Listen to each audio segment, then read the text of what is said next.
Guys, gagawa tayo ngayong baboy na may kalabasa na may okra. Pinakuluan ko nga muna yung baboy. At nilagyan ko ng asin tsaka paminta. Tapos, susunod natin ay magigisa ng sibuyas, bawang.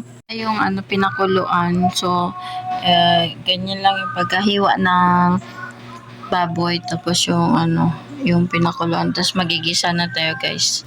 Ayan nga lang, guys, sibuyas, bawang. Tapos isunod natin dyan. Pag nag-brown na yung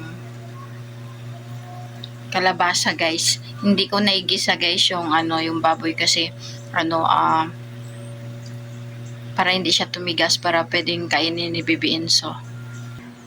So, habang tulog yung anak ko, guys, ayan, magluto na tayo para may tanghalian. Pag kagising niya, makakain na siya. So, isunod na nga natin tong kalabasa.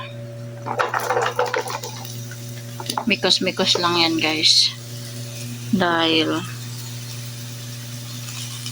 ang tawag dyan ay madiskarte. Habang tulog yung anak mo ay magluto ka na para hindi ka magutom. Ganun. Imikos-mikos lang nga natin, guys, ng ganyan, guys.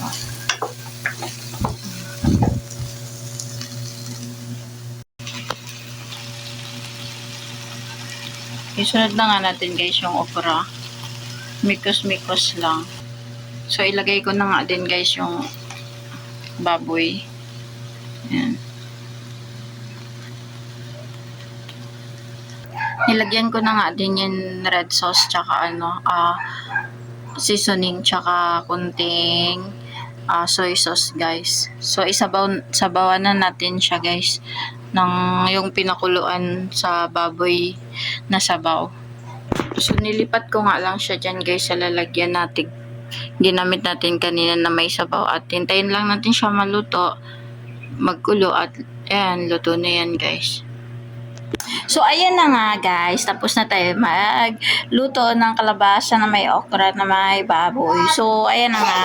At ayan na nga, gutom na ang baby at nagising na ang bibiin sa kain na po kami. Thank you for watching, guys. Please subscribe and like and share. Thank you, Mama.